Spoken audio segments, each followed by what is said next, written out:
So what I was going to talk about today is something that I've been thinking about for a long time, and it made me think about it again when I saw former Prime Minister Kevin Rudd, Prime Minister of Australia Kevin Rudd, talking about the Murdoch Press. And you may be aware, if you live in the United States or in a Western country, that the Murdoch Press own a significant amount of media, and in Australia they own about 75% of all written media, the airwaves and TV, etc. So they have a significant sway on public opinion, unfortunately. And Kevin Rudd, is the former Prime Minister of Australia, has been trying to get, there's been a Senate inquiry into the significant ownership of Rupert Murdoch. And he had something to say recently about this attempted assassination of the BLM activist Sasha Johnson, I think her name is, a black activist who is part of the Taking the Initiative party in the UK. And apparently there's been different stories. One story was that it was 4 black men came into the party and that it was an accident, that they shot her in the head. I don't think shooting people in the head is often seen as an accident. It usually is about, it's usually an attempted execution, an attempted assassination. So I don't think, even if it was, no matter who it was, it looked like something that was definitely intended to end her life. And she has said apparently, I'm not sure if this is true, but she said some controversial statements, a couple of controversial statements about white people.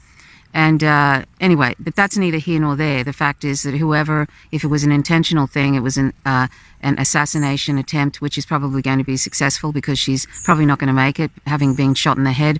It was probably a significant injury. So it doesn't look like she's going to live.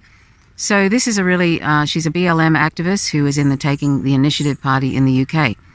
And how this fits in with the Murdoch Press is that in their article about Sasha Johnson, there was about 9,000 comments in the comments section, and most of them were really awful, really racist, and taking delight in the fact that she had been shot in the head.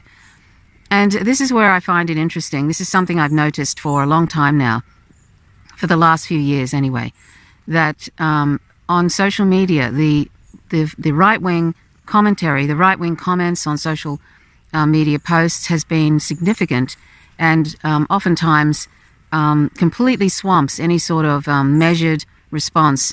And it's usually either very, very misogynist or very racist, something like that. And I remember recently, and I can't actually remember who said this, but when there was a post on one of these major websites, and it was about internet freedom, and there were literally millions of posts, millions of comments about anti-freedom on the internet, like actually going against freedom of speech on the internet and freedom of the internet, like, sort of close to 15, 20 million or something comments, something like that. It was an outrageous amount, and that just seems totally implausible to me, that there are millions of people who do not want freedom.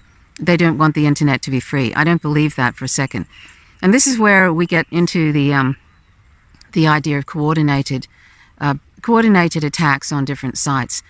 Like when you see the different comments underneath Sasha Johnson's, the post about Sasha Johnson's attempted assassination, they all are very similar. They're all they're all just what you wouldn't see if there were these real individuals coming and making comments, like casual racist individuals popping on to say something about a particular. They all had this same kind of flavor to them, sort of slightly like sarcastic, clever, attempting to be clever, the use of emojis and stuff, that sort of laughing emojis and all of this. There were these different sort of types of comments that I'm sure if one studies that sort of thing, you could probably say these are not by different individuals. It is almost like it's kind of an en masse organized trolling, or from, say, these bot farms, that come out and put out stuff about different issues, to kind of overwhelm the narrative,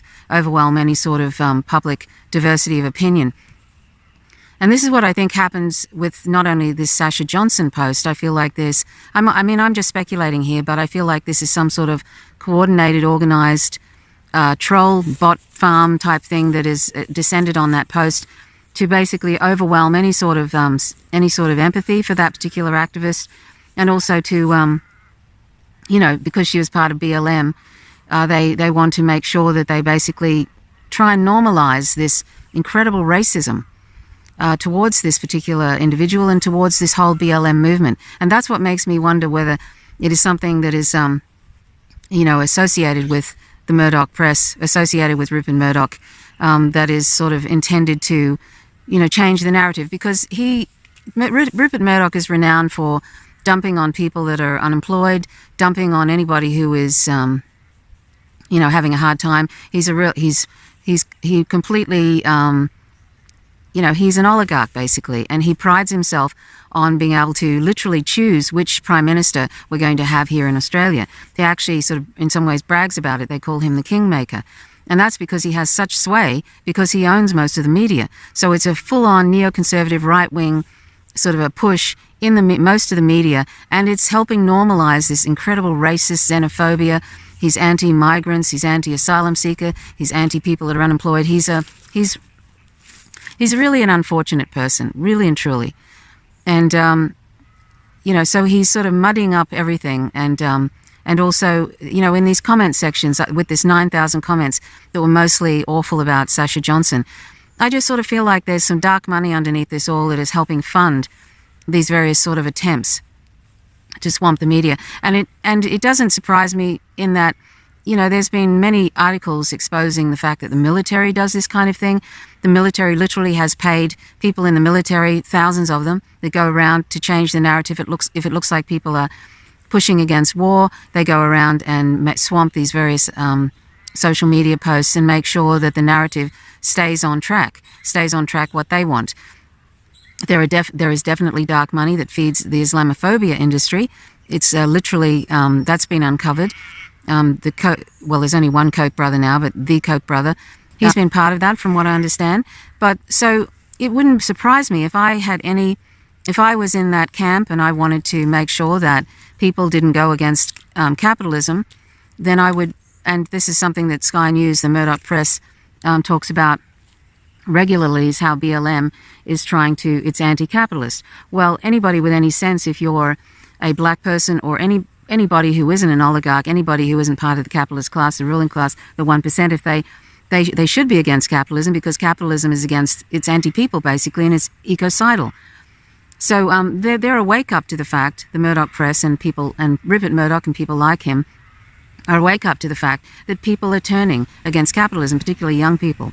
So it wouldn't surprise me if I was one of those oligarchs, if I was a billionaire, I would make sure that there was armies of trolls that were going out.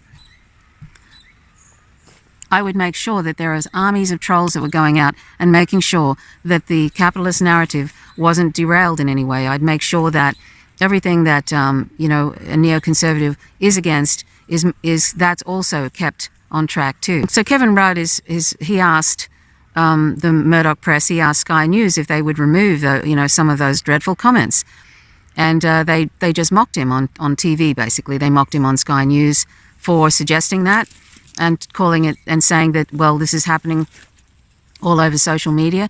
Well, in some ways that's true. The social media comments are like a sewer, basically, of dreadful comments. I mean, I can't bear to actually read any YouTube comments, doesn't matter, or Facebook comments. Most of the time, it's just a sewer of all sorts of awful discriminations and people saying the worst things, even saying awful things to children when they post nice videos and stuff. It's ridiculous, but that's how it is. And anyway, the Sky News, basically mocked Kevin Rudd and, just basically brushed it off as that's what social media is like. Well, I think social media is like that now because of this kind of thing, because I think it's actually troll armies that probably are being literally paid or are, automatic bots that are very sophisticated and are able to put out these various negative comments in different ways, but sort of looking like they're real people. And if you look on Facebook, there's literally thousands and thousands of accounts that absolutely look fake. And they went on. I saw a post from Taking the Initiative Party, a post about Sasha Johnson, and there was a whole bunch of laugh emojis on that particular thing. It was disgraceful. So my point is that over the last few years in particular, there are more and more a deluge of right-wing talking points, right-wing racist narratives, etc., in comment sections and elsewhere, and more commentators on YouTube and elsewhere that are right-wing. That it's like those, where once there were boy bands, where there was a churning out of boy bands. Well, this is like that. It's almost like, I don't know if these people are coming out of their own volition, or they are sort of prompted to go in that direction. And then there are also YouTube influencers that start lurching to the right because there's more money in spreading hate. Unfortunately, that's what it all boils down to. That's why a lot of people end up grifting to the right, because there's more money in it, sadly. So, and as I was saying about, there's literally paid, there's like Islamophobic industries that are actually, funded by dark money, and they go out and sort of try and change the narrative against Muslims. This is sort of something that is a very worrying thing, because, and that's sort of how it has been to the extent of this narrative about Palestine, about, that is this Hasbro narrative. Basically, Hasbro is, keeping the narrative pro-Israel and propaganda, lots of propaganda, to keep this idea that there's some sort of conflict and that Palestinians are terrorists and all that kind of thing. That's been going on for a long time, and that's seems to be losing the battle, the propaganda battle, which is very interesting. But I'm concerned that things like this Sasha Johnson with these 9,000, this is in Australia, 9,000 comments that are just awful to something like that. I don't believe that they're all real individuals or unique individuals, and I think that there's a certain amount of funding going on here, and I think this is the way of the future.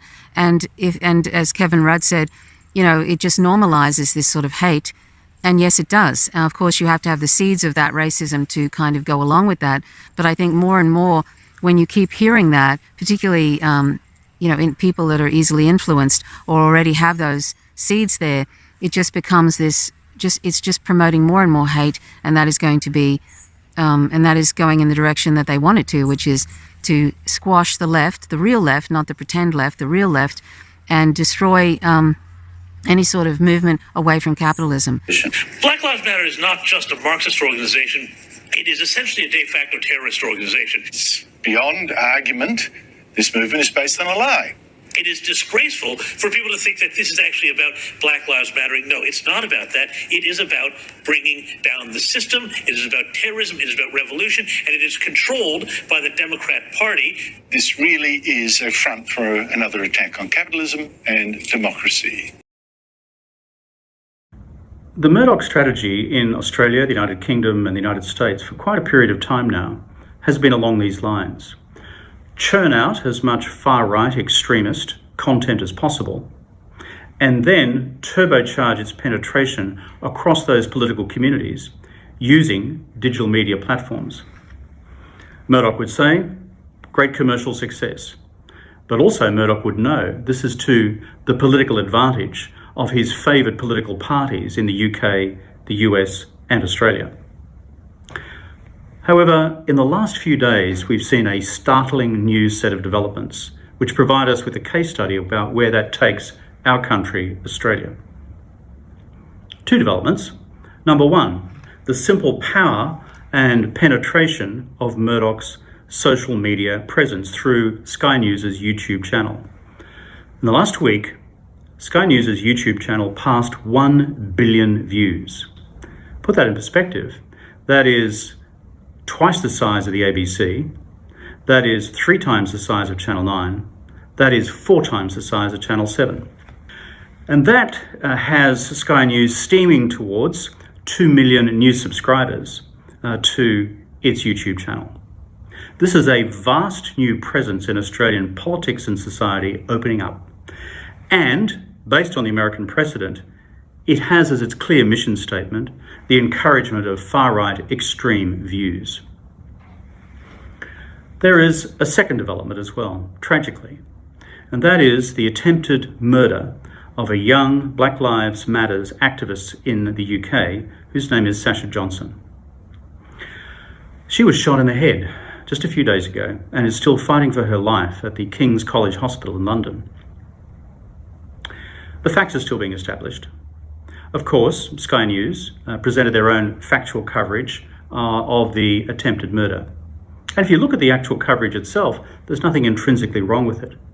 However, when you feed that story into the ecosystem they have created and turbocharged by the algorithms made available to them by their recently concluded deal with Google, guess what happens? It takes off. It takes off and acts as an echo chamber for these far-right views. And what are the views that I'm talking about? Of the 10,000 comments are registered on this site, you have the vast bulk of them now either mocking the victim, saying that she had it coming to her, and encouraging others to do likewise. This is gut-wrenchingly awful. It makes me sick to the pit of my stomach that this is happening in our country, Australia. But here's the crisis, and here's the tragedy. Those comments are still up there for all to see, being read, and in fact helping to fuel the further viewing of the original news story and turning itself into what some would call a virtuous cycle. I would call it a vicious cycle of reporting and commentary and reporting, all within a fixed ecosystem which says underneath it all that this is somehow okay. Now, of course, the Murdoch editors and the Murdoch owners will say to us, not our problem, not our bad, we just produced a straight up and down news story. And as far as the distribution of the YouTube channel is concerned and the commentary it attracts, well, that's a matter for Google. Well, I say this to you, Lachlan Murdoch, you can't just wash your hands of it that easily. Our job in this country is to preserve our democracy and to preserve law and order and to preserve a diversity of views being expressed without the threat of violence. Whereas this new business model and my argument, political model, being adopted by Murdoch, is now heading in precisely the reverse direction and represents a real and present danger to our Australian democracy. So here's my challenge for one Lachlan Murdoch. He's the only bloke who can do something about this. His editors are all too gutless to act independently. So Lachlan, why don't you man up, show some leadership, and direct Sky News to remove these comments from the Sky News YouTube website now. I've written to Google asking for this to occur. I've also copied that letter to the head of Murdoch Media here in Australia. So far, nothing. This is of fundamental importance to our democratic future. Otherwise, fasten your seatbelts and get ready for Australia bit by bit and more rapidly than you think, being transformed into what we've seen in the radicalisation to the far right of the Australian democracy as we've seen in the United States. So anyway, that's really all I wanted to say. You can check out Kevin Rudd's YouTube channel, former Prime Minister of Australia, Kevin Rudd's YouTube channel. I'm not a fan of Kevin Rudd. He's done some unfortunate things, and he's also the way he handled his political situation was a bit strange. But this is one thing that I'm on board with from what he is saying. So anyway, thanks for watching. My name's Trish Roberts. You're watching Faint Signals from Viga. And by the way, there's more and more marches for Palestine, which are looking really, really fantastic. One in Washington just recently. There was so many people there. So things are starting to move in the right direction with the narrative about Palestine and Palestinians. And I'm feeling quite optimistic that there is no unringing that bell. Thanks for watching. Till next time. Bye for now.